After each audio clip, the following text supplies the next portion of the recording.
Got hot tea here, and I've got this beet. Can't beat this. And this is the first time I've done it, so I'm going to try it right now. See, one of our brand partners was talking about how this is what she does. Looks kind of funny to me. All right, so can't beat this, which is essentially super organic, good for you pre-workout, which we sell at Purium, which you can get in the link in my bio. And that's going to be mixed with this tea, and this tea is from Magic Hour, which is the Libra tea from Magic Hour. If you guys look into Magic Hour tea, freaking amazing place in Ojai. If you can go there, I highly suggest it. It'll be the best smelling teas you've ever had. I already like the questions right now. This is amazing. I can't believe this. All right. What's the point of life? Is the first question that came through, which is probably the oldest question I've ever asked myself. I definitely remember being younger than fifth grade and asking myself that question. I have my way of answering it since I've thought about it so much. And then LCW Legacy Works is answering that question and saying that the point of life is to discover the point of life, which I think is fairly accurate. Have you ever done Vipassana? I have not, but I am very comfortable being silent and alone. So it doesn't really call to me as something that I need. I'm sure that it's definitely way different than I would expect it to be, but it doesn't call me. All of these things, guys, the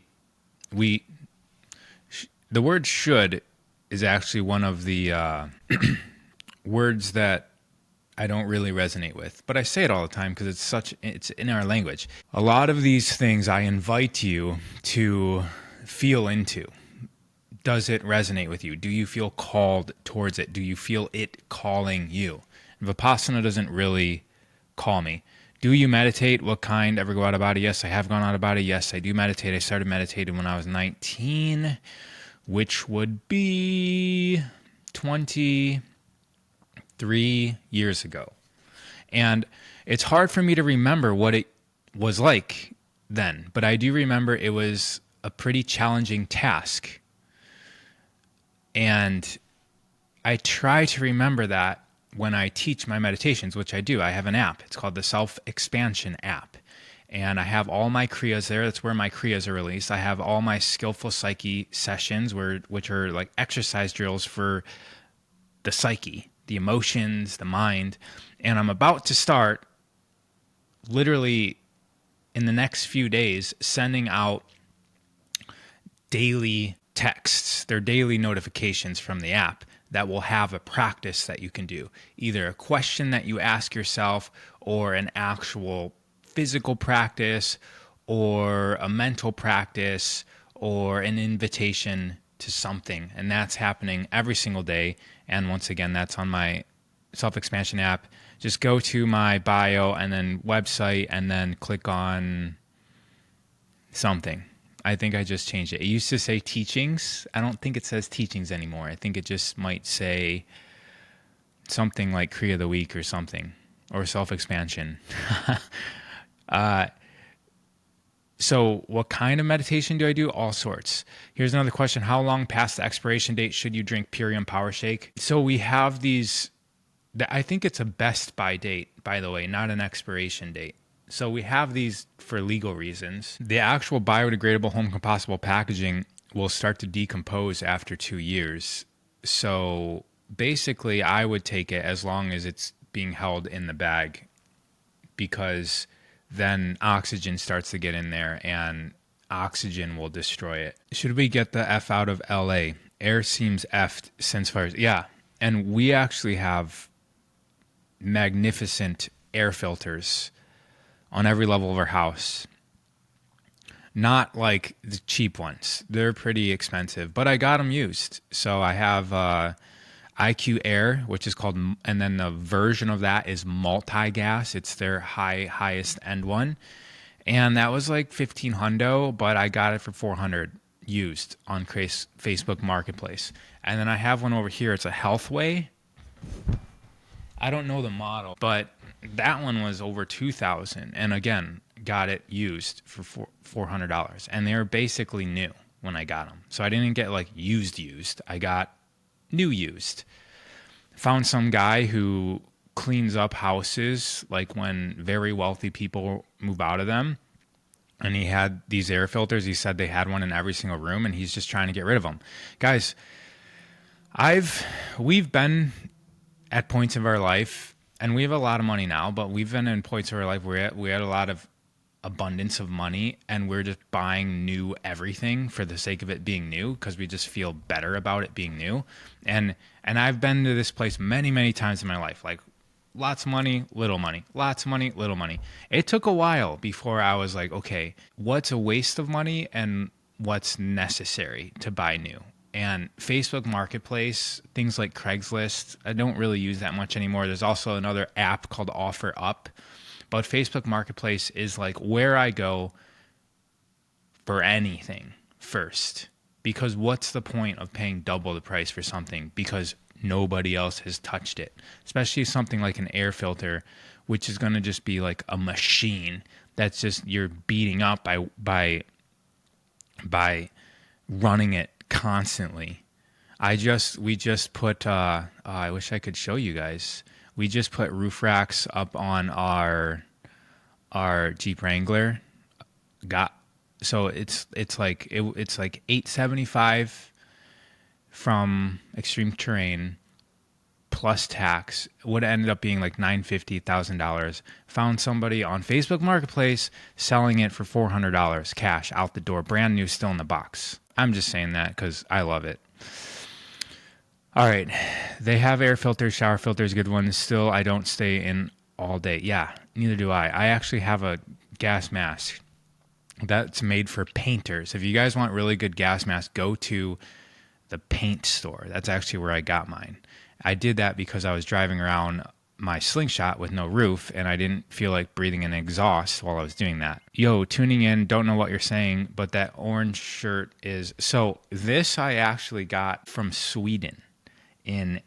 Speaking of just finding treasures of life, I got this in Sweden from a thrift store in Sweden. So this thing is amazing. I actually think it might be either shrunk because the shoulders feel pretty like fitted, and then it gets tight on the arms, and then obviously it's too short. So either it's shrunk or it's a woman's. Who knows? It was in the men's section, though. Have you ever encountered anything spooky, ghosts, other dimensional beings?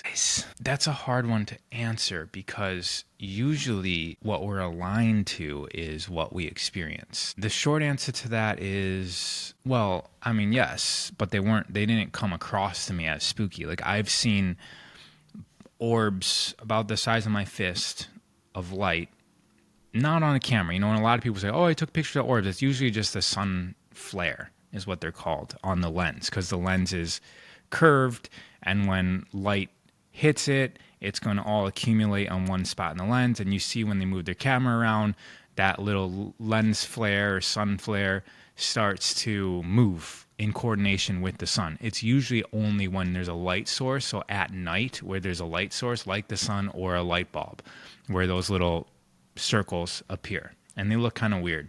They look interdimensional. But I've seen it with my own eyes, where these orbs about the size of my fist, they rip through reality. So it looks like reality is a piece of paper, and it like kind of comes out of like I can't even explain it. Like 2-dimensional, if I ripped a piece of paper and stuck my fist through it, you could understand what that looks like. But imagine that, but just in the air. That's what these orbs look like. They come ripping through. They kind of move around like this, pretty erratically for 2 seconds to 5 seconds, and then they rip out of reality. I've seen that many different times in my life, and it's usually just tuning into them. They seem like they have an intelligence that connects with me. Also went out of body while doing polyphasic sleep. If you guys aren't familiar with polyphasic sleep, there's a way of sleeping. One second. So we actually have 2 copies of Seth Speaks. I think it's chapter 8 in Seth Speaks, or it's the second book, which is called The Nature of Personal Reality. Now, these books, I wonder if this one's not mine. Was I highlighting books back then? One sec. This one's mine because it's all highlighted. Try out various alternative decisions and probable results. All right, let's go to chapter 8. First of all, I really love the very first sentence of this book. It's kind of like the intro sentence. Is it the intro sentence? All right, so it's like the very first opening phrase. Let me get my speaking voice on. If you believe firmly that your consciousness is locked up somewhere inside your skull and is powerless to escape it, if you feel that your consciousness ends at the boundary of your body, then you sell yourself short, and you will think that I am a delusion. I am no more a delusion than you are. I can say this to each of my readers honestly. I am older than you are, at least in terms of age as you think of it. If a writer can qualify as any kind of authority on the basis of age, therefore, then I should get a medal. I am an energy personality essence, no longer focused in physical matter. As such, I am aware of some truths that many of you seem to have forgotten. I hope to remind you of these. I think that, so this book, I believe, is mentioned in the Law of One series, which is written by Ra. And I believe they mentioned this book as, like, at some point in the beginning of the Law of One series. I read all the Law of One books. I think actually just 4 of the 5 books, because the 5th one was kind of like behind the scenes. And then I started reading these. All right, chapter 8, Sleep, Dreams, and Consciousness. Persons vary in the amount of sleep they need, and no pill will ever allow them to dispense with sleep entirely, for too much work is done in that state. The state of sleep is what Seth is referring to. Too much work is done in the state of sleep. However, this could be done far more effectively with 2 rather than 1 sleep periods of lesser duration. Remember, I was talking about polyphasic sleep. So polyphase, poly meaning multiple, phases. So chapter 8 in the book Seth Speaks, I'm sure you can just look up PDF. So speaking of getting, resources for little to no money, if you ever need a book that you don't feel like buying, or if I'm literally telling you just go straight to chapter 8 to learn about polyphasic sleep, just look up the title of the book and then PDF, or sometimes free PDF, and you'll see that you might be able to find a free PDF. Most often you can. And then what I do is I download it, save it as a PDF on your computer, and then if you have a Mac, you then open up your Books app, and I'm sure this works for Microsoft somehow. Open up your Books app, and then you import the PDF into your Books app, and then you have all sorts of free books that you collect over the years. All right. Wow. Somebody really remembers what I said. All right. So I'm just going to read a little bit more so you guys, especially you single ones who don't have to worry about a partner and being on schedule with a partner, sleeping in polyphases, which just basically means you sleep 3 hours, you get up, you're alive for 4 hours, you go to sleep for 2 more hours, you get up, you're alive, go to sleep for 5 hours, you get up, and that's how your 24 hours looks, as opposed to being awake all day for 16 hours and then sleep for 16 hours or for 8 hours, and then awake for 16 hours and then sleep for 8 hours, then awake for 16 hours. Think about a lot of the part in the world. They have siesta, which is, they take a nap in the middle of the day. And so the difference between being awake and asleep is less, right? So you're awake, sleep, awake, sleep. You're not going so far because you're doing it more often. And then your dreamscape is going to start penetrating or bleeding in to your wake state. And so I found the more phases, obviously there's a max, right? You can't just sleep on an hour, off an hour the whole time, but you start sleeping 3 times as opposed to 1 time, things get really interesting, especially when you're just up at 3 a.m. and it just feels like normal. You're just operating when the entire world in your, area of Earth is in their dreams and you're just up creating. So highly recommend chapter 8 of Seth Speaks. Seth Speaks is an amazing book. However, you cannot sell yourself short and not read the book, the second one, which is called The Nature of Personal Reality, because this is what makes all of this relevant. So read Seth Speaks first, and then The Nature of Personal Reality makes it all relevant to the individual. You guys can see these are pretty thick books, and they're life-changing. So they're over 400 pages. So this one, and it's the same thing with the Law of One books. The first book is about the history of the Earth. The interviewers, the engineering professors are asking the channel, which is being channeled to the entity that we know of as Ra, which is Ra considers himself a social memory complex. And you heard Seth do the same thing, right? Seth considers himself, and the reason why they have these names is because they're just translating what they are. Seth considers himself, what does he say? If you believe firmly that your consciousness is locked up somewhere inside your skull and is powerless to escape it, if you feel that your consciousness ends at the boundary of your body, then you sell yourself short, and you will think that I am a delusion. I am no more a delusion than you are. I can say this to each of my readers honestly. I am older than you are, at least in terms of age as you think of it. If a writer can qualify as any authority on the basis of age, therefore then I should get a medal. This is what he says. I'm reading all this to find this. I am an energy, personality, essence, no longer focused in physical matter. Now, this is getting back to the very first question, which what was the point of life if that person is still here? I'm getting there.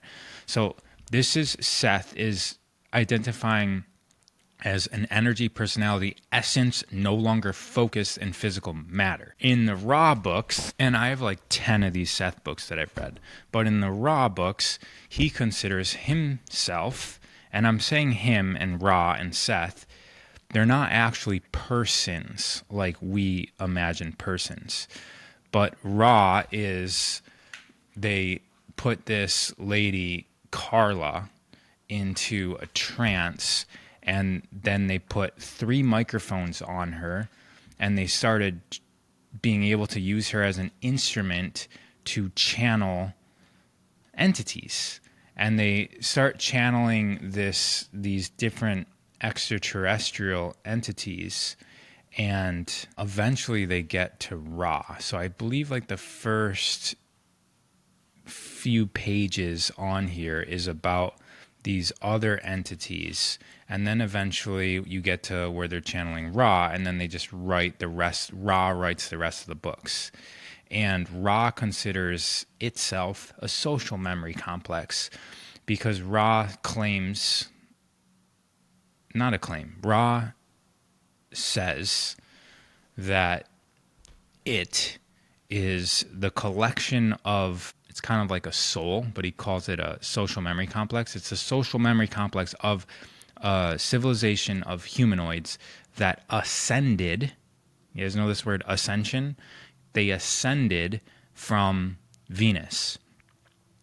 And they ascended at a very quick rate. Now, when beings ascend, you get a greater perspective. And so just like Seth said, I am no longer focused. I am no longer focused in physical matter, which means what? Why does Seth say that? Seth says that because we are focused in physical matter. We are focused in the physical matter of an individual body that we call me. When we ascend, that focus broadens, it widens. And this goes back to the point of life, if that question is answerable from our perspective. So the point of individuals, according to Ra, and I believe Seth, can't remember if Seth went over this specifically. Seth is more about creating reality and choosing reality, which is really cool. And Ra is more on the evolution or the ascension of what we're all doing here. So they're two different perspectives, kind of say the same thing, which is that we're here living as an individual to be aware of an individual experience, so that the greater part of us, that like Seth is a energy complex that is living multiple human lives at the same time in different times, but in the same moment. He's got awareness of many different beings. It's the same thing with us, and Ra is the awareness of all of the humanoids that came from Venus. So just like we travel through physical space with our legs, we walk. Imagine a non-physical entity that can travel through the memories of the physical entities. And so they travel through this etheric, non-physical space and can access the memories of all the physical experiences and emotions and thoughts and discoveries, because at that level, you're living in union with all the individuals. And the point of us as an individual is to add experience to the collective intelligence, because there's a grander organism that's utilizing that. And that's why beings like Ra and Seth pop up every once in a while and give information, because they or we are a part of them, and they sense that. And so in order for their greater self to ascend, they must help us ascend our consciousness. It would be like us having awareness of our body, even though we don't necessarily have awareness of ourselves in our body, but our cells have some sort of intelligence and awareness, right? I mean, think about our skin cell, our liver cell, our blood cells. They have jobs to do. They have a drive towards performance, a drive towards health, right? Like they're striving for similar aspects than what we strive for, but they're living in a different focus than we are.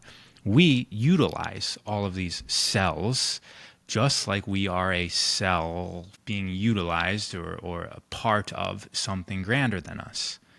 Now think about something in your body that hurts. This is a cell sending a prayer, sending an intention up into the grander self. We get that message. You guys see this relation, right? Like when we pray, what are we praying to? We're sending that same sort of pain signal up into our grander self. Just reading some of these comments. Someone's asking to put my hair down. Isn't life a simulation and we ascend many times? This all makes sense with the simulation theory as well. But back to what I was saying. Then answer the prayers of ourselves, don't we? When something is hurting inside of us, when we feel that pain, we align ourself to help out, to send energy into our belly or our calf.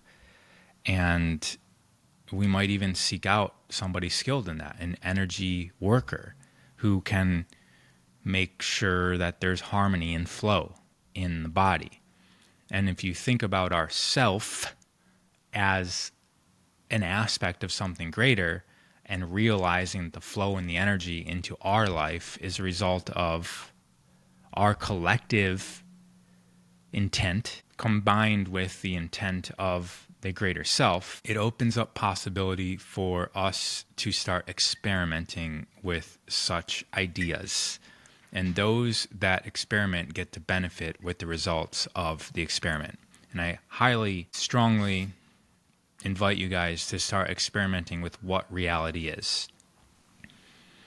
Because things like this that these entities teach us, Matthias de Stefano on Gaia also he's somebody that can remember. Somebody mentioned past lives.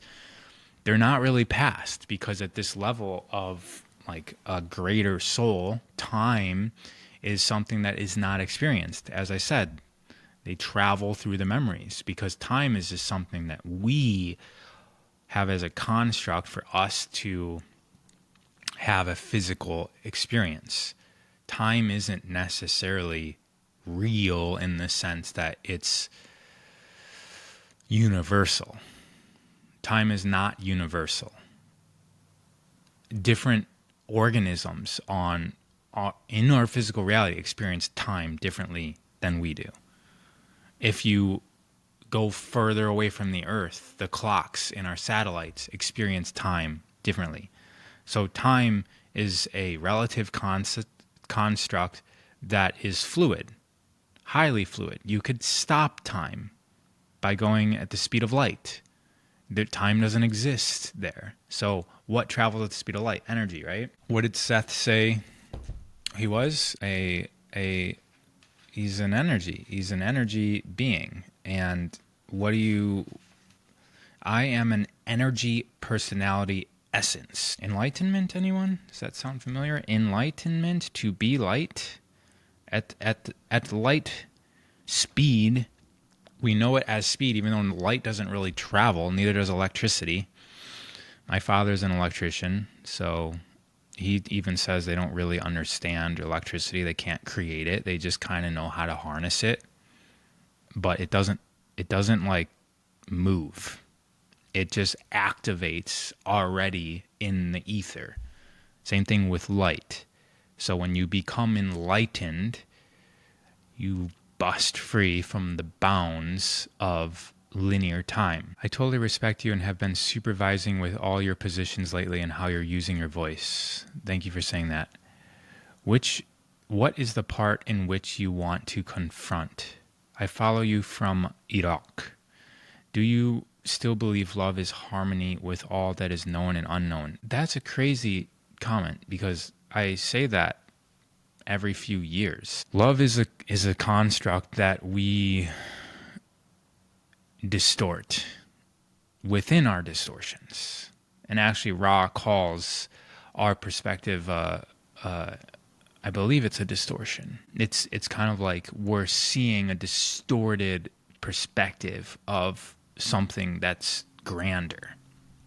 And I think that we do that with the construct of love. And yes, I would define love as harmony with all that is known and unknown, all that is within and without. That's what we experience as love. And a lot of times we can feel that with another person because they're filling in our voids that prevents us from naturally and normally functioning in a state where we feel that harmony.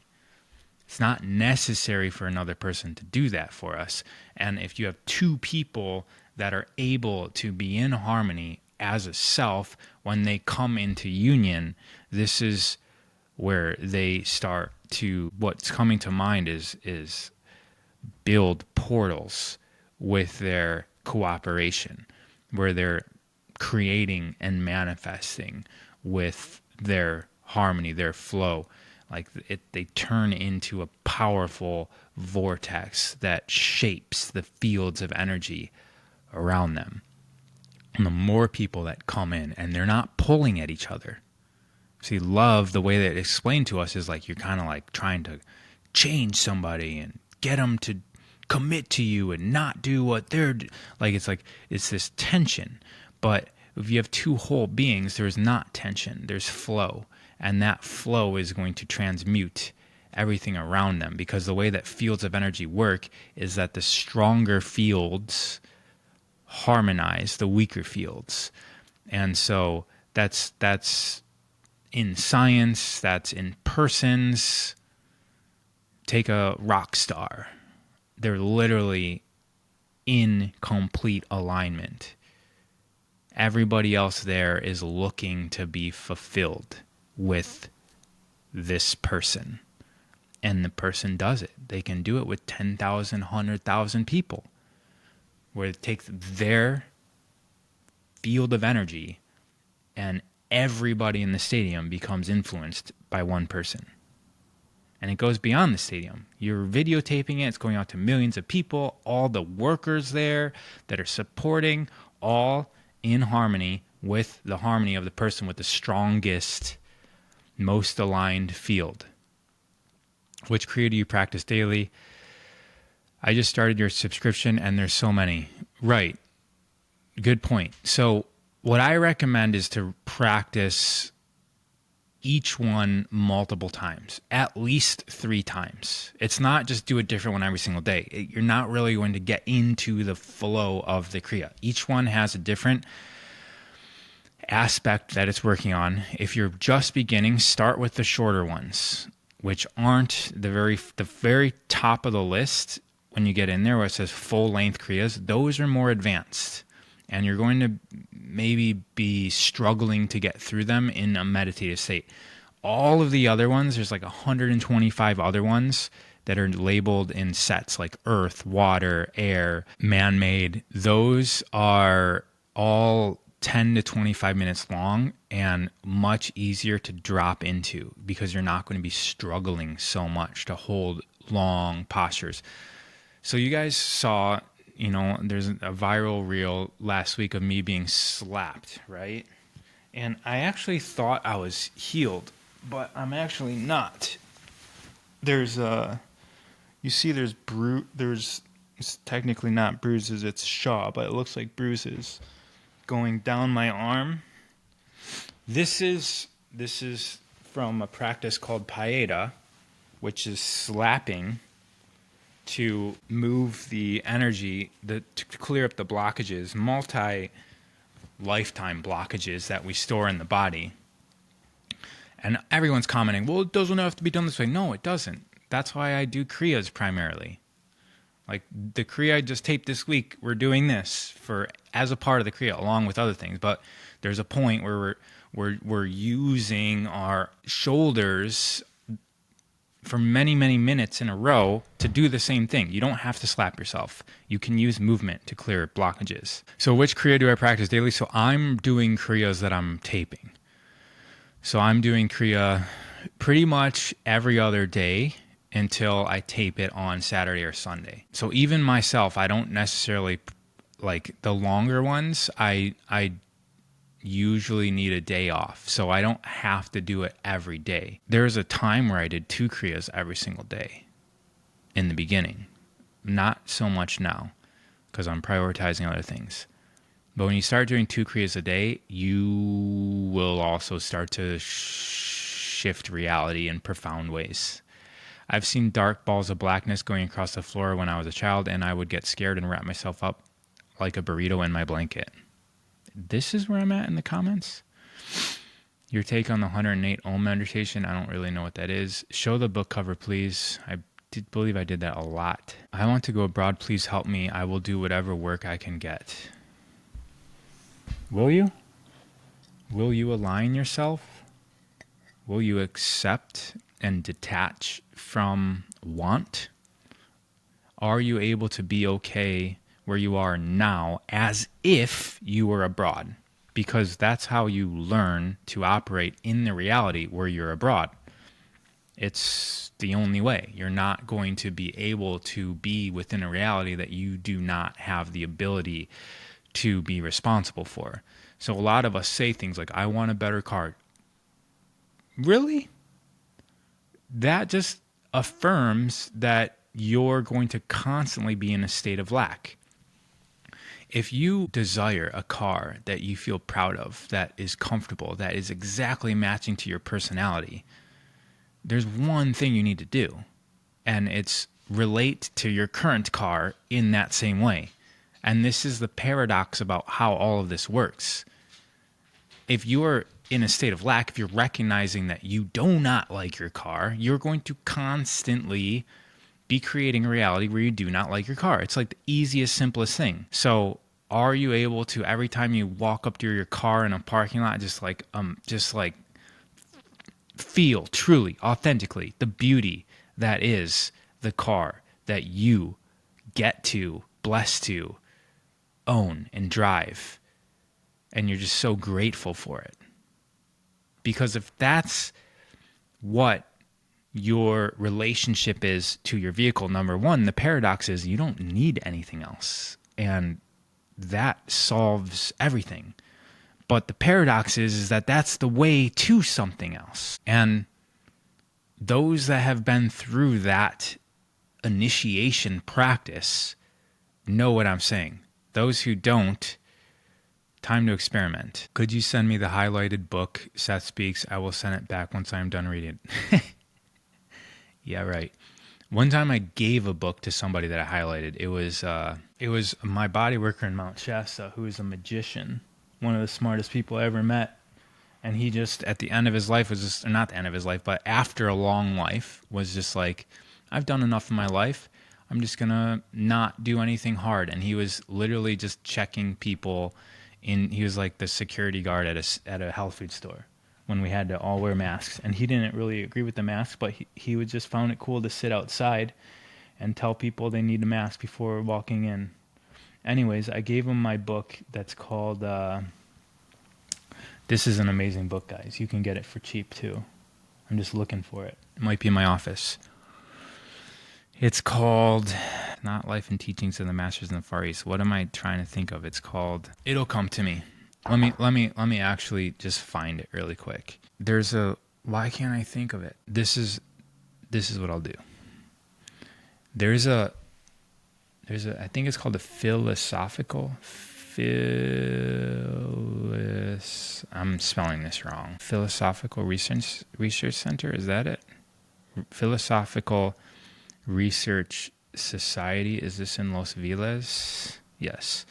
And this is by Manly P. Hall. That's what I was trying to look for. So Manly P. Hall made the Philosophical Research Society. This is the book. Secret Teachings of All Ages. I don't know why it's not opening up. But, yeah, I don't know if you guys can see that on the screen. Anyways, the Secret Teachings of All Ages. Let me see if I can do what I was telling you guys to do, which is just do PDF.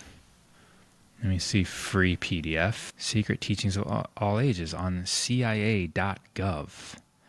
All right, so this book I highlighted, I ended up giving it away, and then the next day asked for it back. Let me see if this one has pictures. Well, this is the index, which is pretty cool. Hermetic pharmacology, chemistry, therapeutics, elements and their inhabitants. This is about like fairies, gnomes, salamanders, demonology, stones, metals, gems, flowers, plants, fruits, trees, fishes, insects, animals, reptiles, fish. This is like the Pythagorean theory. You guys don't realize that Pythagoras is like, let's go there. Pythagoras was a Jesus-like figure. Harmony, speaking of harmony, Pythagoras made the musical scale. But he was a Jesus-like figure, guys. And all of these people, when you read this book, you're like, all of these people were killed at the end. They were like literally killed by the tyrants of their time. Socrates, like they're all just killed. So I want to see if in here, the Music of the Spheres, I actually interviewed the guy that wrote a book called Music of the Divine Spheres. He's a physician. Okay, so one sec. Is this coming through? Yeah, it should be on. Yeah. All right. So where did it go? I want to get to where is it in here? Pythagoras' parents saw a oracle that I believe the oracle's name was Pythos. And Pythos was a woman that lived inside of a whole, I want to say it's a volcano, but I might be thinking of a different oracle. And so she was, is it in here or is it in another book about Pythagoras? Okay, I'm going to just go on memory, which is probably going to be wrong, about Pythagoras' parents and the reason why Pythagoras is named Pythagoras. Anyways, I can't find it. But you guys, this is an amazing book. And when I read it, so after I closed my gyms, I had to figure out, like, how was it that I was able to compete and basically be like professional level status at CrossFit when I wasn't training. I was getting power from somewhere else because I was extremely injured, and I was getting power from somewhere else. And I found out that I was getting power from light, air, earth, water. And I had to figure out why. So when I shut my gyms, I was researching. I was reading all these books about, like, how can we manipulate reality? Like, how is it that I could not pick up a barbell in 10 months and then go to a competition where we're lifting weights with barbells? And how is it that I could beat everybody? It didn't make sense. Like, am I creating reality? Am I manifesting it? So I figured out all these kind of secrets of reality that have been documented. And Pythagoras his parents, I believe they were like trying for a child, and they ended up visiting this oracle, and the oracle's name was Pythos, and Pythos told them something like, you're going to have a child, and that child's going to change the entire earth. And they had a child, and they named it Pythagoras after the oracle Pythos. And there's a whole bunch of amazingness that goes on in that story. All right, we got a question, or we got a comment here, which I think is entertaining because I didn't read it all. Naps are recommended for babies and toddlers. It's interesting, all of a sudden doctors stop recommending it for health as we age, but naps are normal in different parts of the world. It makes sense, yeah. All right, I'm gonna have to skip a bunch of comments to get back to something that's relevant to what I'm talking about. Don't join to negatively comment. I don't really see anybody doing that. Chickens don't fly with eagles. That reminds me of the quote. Bees aren't concerned. What's the quote? What's the quote that I can't remember right now? Bees aren't concerned with flies. Shit. That's not the quote. Bees don't waste their time explaining to flies that honey is better than shit. There we go. That's a cool quote, too. All right, back to the comments. Some do, some can even remember their past lives. Yes, because it's not past. It's happening now. So it's just a connection to that reality. Watching my puppy have a puppy dream right now. Hey, Ra, I'm looking for help. I lost my precious son 18 months ago. He was 28. I am devastated and can't accept his passing. He hasn't visited me yet. I don't feel him. The grief is unbearable. Please, in this moment, recognize that you are strong enough to handle this. Otherwise, it wouldn't be happening to you. And then start looking into the concept of death. Because the way that it's being defined is, I lost my precious son, like as if it's being taken away from you. To where, right? It causes confusion, and confusion causes a lot of struggle because we can't really make sense of the pain. And so there's books where people have died and come back. There's these books which are written by people that have, access to the other side, and that'll help a little bit, I believe.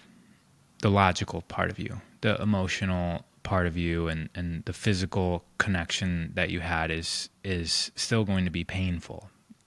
But it may be less confusing if you have some context over what death is.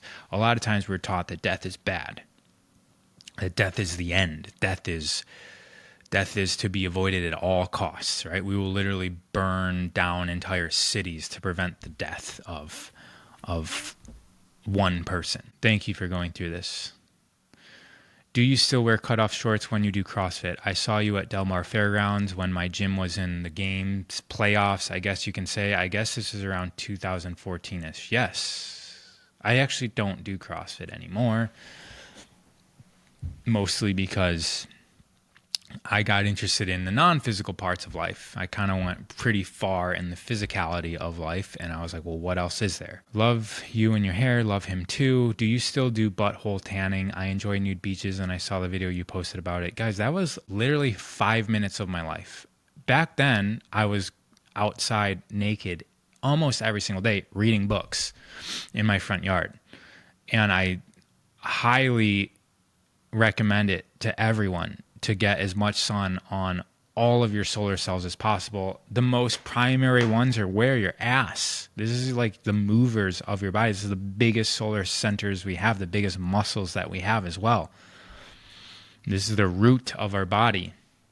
It's important. The butthole thing was like kind of like perineum's important. Butthole was just like a way of saying naked, right? And I took 5 minutes, literally, we did 2 takes. One was because somebody's testicles were in the video. We couldn't use it. So then we did another take, and that was it. Just inviting people to go outside naked and sun. And it's still being talked about. There's actually people make, like Chad and JT goes deep. I think they even have like a perineum sunning club. I think they made a world record of biggest group of people that's been perineum sunning. I am currently reading the Emerald Tablets. Those are amazing. Emerald Tablets of Thoth. And I love the split theory. So in the Emerald Tablets, I believe I read those, I don't know, early 2000s. They talk about chambers in the pyramid that got discovered after I read those things, but those tablets have been out for decades, but it's like we start to catch up to what is already written down. Can you let your frange down, please? I think I meant to say hair. I don't know what frange is. Even solar needs grounding. Yes. Don't play with live electricity without knowledge of it. Oh, I think you're talking about like power, not my dog, or maybe you could see my dog. Plumbing works under pressure and gravity. Yes. That was beautifully said. Wow, this conversation turned to some deep topics. Loving it. Principles are over ego.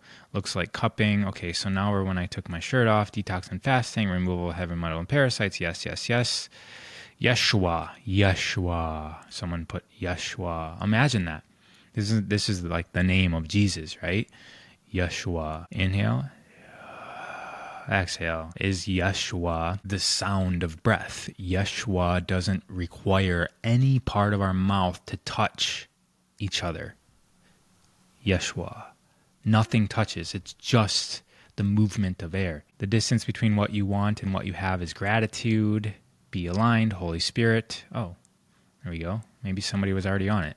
So basically accepting and being grateful, talking about the car example. It's yes, because even just being in disharmony with your vehicle isn't the way and path to being in harmony with your vehicle. Being in harmony with your vehicle is the path to being in harmony with your vehicle. And you can do that now. Yes, gratitude opens the portal to flow. Giving and taking back. Can you finish the point on the book? Very interesting on your point. Forget what point. I think I made a lot of points. What's the name of the book? All over the place. Yeah. That's how I like it. It's life. Pathos means empathy in Greek. Flowers. Bees don't explain to flies why flowers are better than shit. We are royalty interdimensional. There is no death, only transition. Yes, I believe it's a graduation. Not a good place for a sunburn. Yikes. Pythagoras' birth was predicted by Pythia. Yes. Pythia, not, I was saying Pythos, right? It's Pythia. It's the oracle at Delphi. His parents gave him that name in order to honor Pythia. Exactly. Thanks for the help on that one. I was saying Pythos, right? It's Pythia. The iron was found in the basalt, and then trapped gases made the stone as pliable as air. Interesting because of the heaviness of stone. I saw this on a documentary. This is a beautiful class today. So just like time is fluid, stone is as well. The way that we think about stone is hard is how we experience it. Think about our technology, what we can do with our technology. If we look back at ancient monuments, we see a bunch of stone technology. It's like macro technology. They're using the entire city, and you can still see it in our cities today, which were designed on top of all of these older cities. If you want to know more about it, look up the mud flood, look up Tartaria, just go to major cities and start looking at older buildings, or go to Europe especially, or other countries. We've destroyed a lot of them in America. But go to Europe, start looking at the buildings. You're going to start seeing that these are pieces of technology. They're not houses or castles or churches. It's a piece of technology. And if you don't know, take an engineer, take a mechanical engineer, an electrical engineer, anybody like that with you, and they're going to start seeing capacitors and why is there copper? There's there's towers with copper. There's like all this copper on top of all the buildings. This is what? This is collecting and radiating energy throughout the building. And these are in every single room. And then you ask, like, well, why aren't there bathrooms in these houses? Like, well, maybe these people weren't eating the way that we eat. They were one with the energy, and they knew to design reality, their structures, their cities in a way that flows this energy. And then you start looking at the stone builders, and you can start seeing that the stones look like they're all molded, like they're baked, like they're pieces of bread that were all baked together. They're cut in ways that we don't know how to cut them because they weren't cut in the ways that we know how to cut. It's like that they're molded together in an instant, not like how we would have to move something. And so either the energy of the earth was in a different space that allowed for the laws of nature to operate differently than the laws of nature operate now. Let's talk about the gravitational model of the galaxy or the universe, which sometimes I take that perspective, sometimes I don't. But let's just go basic and talk about gravitational model. You have the Earth that's spinning. And you have that spinning Earth, it's creating cycles, right? Night and daytime. During those cycles, a lot of shift is happening of what's possible. We even feel different. Everything's different. Our hormones are different. It's likely everything out there is also different. We just don't really have the capacity to recognize the differences. Then that Earth is going around the sun. And again, I'm taking gravitational model of the universe, which was 500 years ago. I understand that there's other models of the universe, including the fact that all of this is an illusion. All of this is a man-made matrix or an alien-made matrix or an electric universe model. But I'm just taking gravitational model to give a demonstration because it gets more dynamic when you go into these other models. Earth's going around the sun. While it's going around the sun is causing the seasons. Summer, spring, winter, fall. All of which create drastic change on how reality happens here. Then we have the sun that's going around the galaxy, which likely causes other seasons. What could be seasonal within the galactic spiral? Question, right? So then you start looking into, like, why are the Mayans holding this calendar and the Aztecs holding these calendars that are hundreds of thousands, well, thousands of years long in the Mayan case. If you go to the Hindus, there are hundreds of thousands of years of cycles that they're tracking called yugas. And these yugas tell a story of how consciousness shifts. Like, we literally become different beings, different ages. Even if you look in our dollar bill, which I don't think I have a physical dollar bill here, in the back, it what does it says? It references a golden age when you start looking into what this Novus Ordo Seclorum actually means. It's actually referenced from the oracle inside the volcano and yada yada yada, and talk about like golden age. So my gnosis of this is that the stones that we see that are all molded together are technology built by either the ancient builder race, which is the race that has populated planets well before we even know of us humans who exist, and they're likely more like gods than what we would think of as humans. The ancient builder race, they built these structures all over the galaxy that we can see. And this is getting more into like woo-woo. I don't know if I can prove this to myself, but apparently there's these structures on asteroids. There's these same structures in the like the Saturn's rings. These structures exist on Mars, the moon. I'm reading Autobiography of a Yogi. Kriya is mentioned a lot. Yeah, it's a different type of kriya than what I teach. So kriya means to do in Sanskrit. So it's essentially a form of yoga. And there's different lineages of kriya yoga.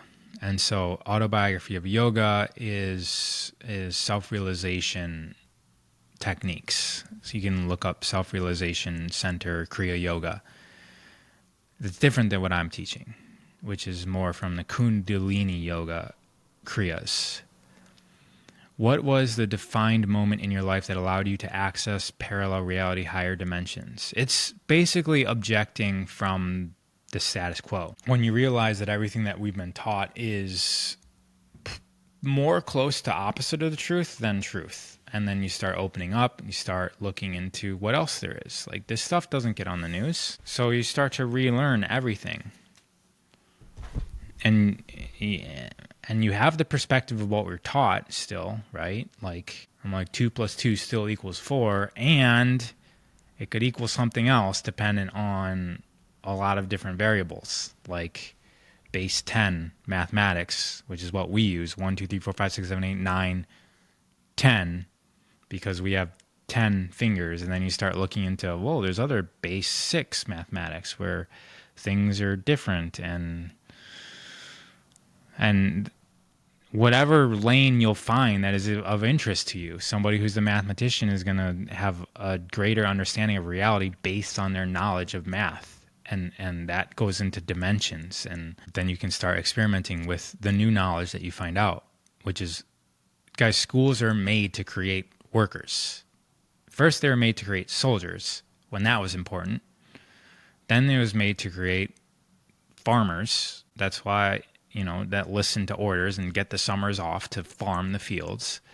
And now it's made to create corporate employees. People that are comfortable working 9 hours a day, asking for a bathroom break like we do in school. And like when the bell rings, we go do a task. Only get 2 days off a week and 2 weeks off a year. For 60 years. That's not a life, guys. If you're in that program, like, ask if there's something else. It's not a life.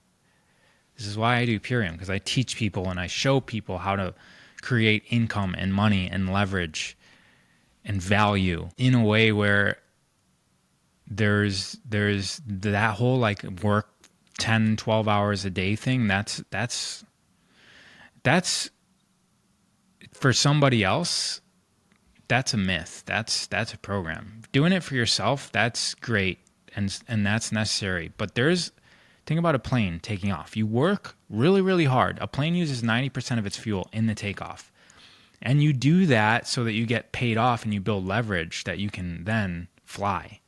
And then maybe you want to increase elevation. And so you work harder and work more.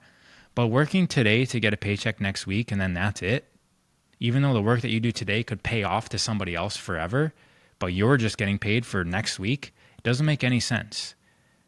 The work we do today, if it's still valuable 2 years from now, we should still be getting value back from that. I thought the stone becoming pliable as air, meaning light, and that is how the pyramids were built because the circumstances made the stone lighter. Yes, So that's what I'm saying. But what are those circumstances? Did we manipulate it with vibrational sound? Or that's how we understand it now? Or was actual reality, the laws of reality, operating differently? Like, think about Atlantis and Lemuria, these ancient civilizations. Were their consciousnesses different? Were they operating on a different dimension that made an imprint in this dimension? There's all sorts of ways to look at it. People looked different back then. Yeah, they had elongated skulls. Look up how the Washington Monument is held together. I thought we don't eat, but if we become ill, we were allowed to use the plant medicine. Thanks for clarifying the Kriya. Wasn't sure the system is being dismantled. How to create value without doing cringy guru stuff like $997 courses, which I have never done. But I feel like I would add a lot of value for $1,000, guys. So it's not cringy. It's only cringy in your own mind. Right now I'm on here for free, right? So you can do that, and sales is how people get the things that they need. Everything that you need, everything in here, I bought. There was a salesperson that made it possible for me to buy all of this. People only buy things if it's going to give them more valuable experience than they pay for it. And so if you're selling a $997 course that's worth $10,000 to somebody, then it's not cringy. It's only cringy when you go on AI and you like, hey, make me a course, and then you're just reading it and repeating it and like just trying to get sales, and you'll know that. And so you'll feel it's cringy if you don't think that it's valuable. Just seeing people sell the same crap these days. It's crap to you, but it's a very judgmental thing to say as well, because you don't actually know if it's crap if you just see the people sell the same thing. Go to every city in the world. There's schools selling the same information to everyone. So there's a lot of people that can sell the same thing, and they're going to be resonating with their audience. There's billions of people available. They're not all going to resonate with the same person. So somebody might resonate with me, and another person might think that I'm like a whack-ball idiot. And that's okay. I guess it's you are looking at people and saying, this is a whack-ball. I don't want to do that. But are you able to cross over that? That's like why they're doing it and you're not. They're making money and you're not, because they're not smart enough to question themselves. Think about how many people who are dumber than you are making way more money than you, because they're not smart enough to be questioning themselves, to be worried about how other people think about them. They're just doing it, and they're creating the life of their dreams. Could you please read this? I'm just supposed to read the sentence, read this. What is the best way to explore the astral dimension? There's someone asked about cannabis. Just search like Raw of Earth blog cannabis, and there's a video and a blog post of my views on cannabis. What is the best way to explore the astral dimension? I mentioned polyphasic sleep earlier, and I think that's the start of it. But also there's something, you could also look up Raw of Earth on YouTube, color entrainment technique. And this is a meditation that you use colors to change the vibration of your being, so that you're vibrating at the same vibration as the earth, and then you can travel through the earth, and you essentially become lucid. You put yourself into a dream state, and you can explore a lot of things. I learned it, it's a seduction technique actually, but think about seduction. You can seduce reality to... This is what magic is. This is like where it starts. Like, you have a potential to go onto the dark side when you start doing this stuff, guys. And so there's a lot of warnings I give people. If you intend to rape reality, you are raping yourself. So this is the warning. If you guys start messing around with this stuff, you could go eat. Like, think about the stereotypical witch. Like, all broken and like disfigured. Why? Because that witch is usually being utilized as a tool to do black dark magic, and it comes at a cost to the tool, to the witch. You end up just hurting yourself. Color entrainment technique, yes. All right, guys, I'm out. Check out me next time this happens. Bye-bye.